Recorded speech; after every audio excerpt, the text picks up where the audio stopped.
Chers amis contemporains, je vous salue.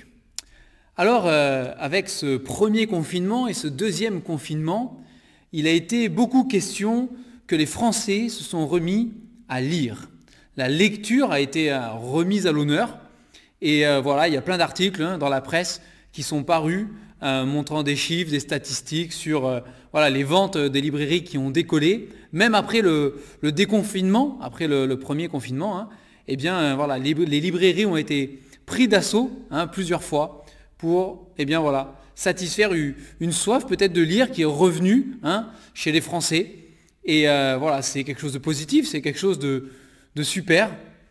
Mais j'aimerais aujourd'hui vous présenter un livre, puisqu'nous sommes de nouveau confinés, un livre extraordinaire, et c'est la Bible. La Bible qui dit d'elle-même qu'elle est la parole de Dieu, une lettre un petit peu, si vous voulez, que Dieu aurait laissée à l'homme. Alors, je me suis rendu compte dans plein de discussions que j'ai pu avoir avec plein de gens différents sur la Bible, que beaucoup avaient des préjugés sur la Bible, mais ne l'avaient en fait jamais lue.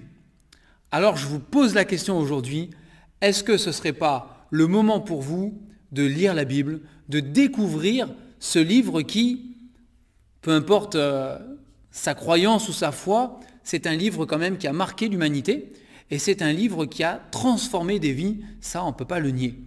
Des vies ont été changées, bouleversées, transformées à la lecture de ce livre, à la lecture de la Bible. Alors la Bible, qu'est-ce que c'est ? La Bible, c'est un livre extraordinaire qui répond à beaucoup de questions que nous pouvons nous poser. Comme par exemple, pourquoi j'existe ? Qu'est-ce qu'il y a après la mort ? Qui est Dieu ? D'où je viens ? Où je vais ? Pourquoi la souffrance ? Pourquoi le mal sur la terre ? Et bien d'autres questions. Et bien d'autres questions. Mais la Bible est vraiment ce livre qui va répondre aux questions existentielles que nous pouvons nous poser. Alors la Bible, pour certains, c'est peut-être un gros livre poussiéreux, je ne sais pas, un peu archaïque, moyenâgeux. Je vous le dis tout de suite, si c'est ce que vous pensez, c'est sans doute que vous n'avez jamais lu la Bible. Voilà, vous ne l'avez jamais lu. Donc lisez-la, faites-vous votre propre opinion, venez la découvrir, parcourez les lignes qui sont tracées dans cette Bible et vous découvrirez quelque chose d'extraordinaire. Donc la Bible, on pourrait dire qu'en fait la Bible, si vous voulez, est une bibliothèque. C'est un recueil de plusieurs livres. On trouve 66 livres réunis en un seul pour former la Bible. 66 livres. Vous avez ce qu'on appelle l'Ancien Testament, ce sont tous les livres qui ont été écrits avant Jésus-Christ. Et puis vous avez le Nouveau Testament, ce sont tous les livres qui ont été écrits après Jésus-Christ. La Bible a été écrite par environ une quarantaine d'auteurs. Cette quarantaine d'auteurs était totalement différente, la plupart ne se sont jamais rencontrés, c'est sûr, puisqu'elle a été écrite sur environ 1500 ans d'histoire. 1500 ans.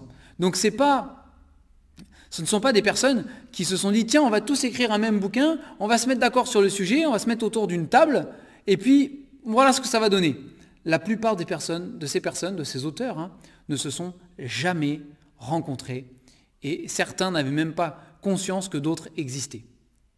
Et pourtant, ils ont écrit une partie de ce livre chacun, qu'on appelle la Bible. Parmi ces auteurs, vous trouvez certains qui sont bergers, d'autres qui sont prophètes, d'autres rois, d'autres pêcheurs sur des lacs, ils pêchaient du poisson, d'autres étaient médecins, d'autres étaient érudits, certains étaient paysans, etc., etc.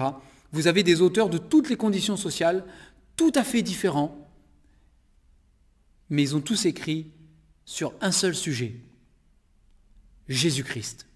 Que ce soit dans l'Ancien Testament ou dans le Nouveau Testament, tout va pointer vers une personne. Dans l'Ancien Testament, tout pointe sur celui qui doit venir pour sauver l'humanité, Jésus-Christ. Et dans le Nouveau Testament, tout pointe sur celui qui est venu pour sauver l'humanité, Jésus-Christ. Jésus-Christ. Donc, sur 1500 ans, une quarantaine d'auteurs différents, et pourtant, si vous lisez la Bible sincèrement et honnêtement, vous découvrirez dans le message qu'elle renferme sur 1500 ans une unité parfaite. Parfaite. Ce qui laisse penser que ce ne sont pas simplement des hommes qui ont écrit la Bible, mais qu'ils ont été inspirés par quelqu'un au-dessus d'eux que la Bible appelle Dieu, l'Éternel. Dans ces livres et dans ces 66 livres, dans cette Bible que je vous propose de découvrir, que je vous propose de lire, eh bien, vous trouvez des textes complètement différents. Vous trouvez un récit des origines de la terre, de l'univers, un récit de l'origine de l'humanité aussi. Vous trouvez également des histoires d'hommes et de femmes qui ont vécu à certaines époques. Vous trouvez des prophéties, des prophéties que Dieu a fait des siècles et des siècles à l'avance et qui se sont réalisées à la lettre et à la perfection. Des prophéties extraordinaires, des personnes qui sont annoncées des siècles à l'avance avec leurs noms qui sont donnés et ce qu'ils vont accomplir, par exemple, et bien d'autres choses encore. Vous trouvez aussi des poésies dans la Bible. Il y a des poèmes, des récits d'amour, des histoires à la fois tragiques, à la fois romantiques. Vous trouvez parfois de l'humour aussi. Vous trouvez des chants aussi qui sont écrits, des cantiques comme on les appelle, des chants si vous voulez. Vous trouvez des prières. Vous trouvez aussi des proverbes ou des dictons. Une diversité vraiment que je vous invite à découvrir. Lisez la Bible et sachez que toute la Bible a été donnée par Dieu à l'homme pour que l'homme puisse avoir des réponses à ces questions. Et notamment cette question de savoir qui je suis, comment je suis venu sur terre et qu'est-ce qui m'attend après la mort. La Bible nous donne des réponses, ces réponses que l'homme cherche désespérément. Et si vous pensez que la Bible, c'est un livre religieux ou c'est un livre d'une religion ou de plusieurs religions, vous vous trompez complètement. La Bible ne nous présente pas du tout une religion.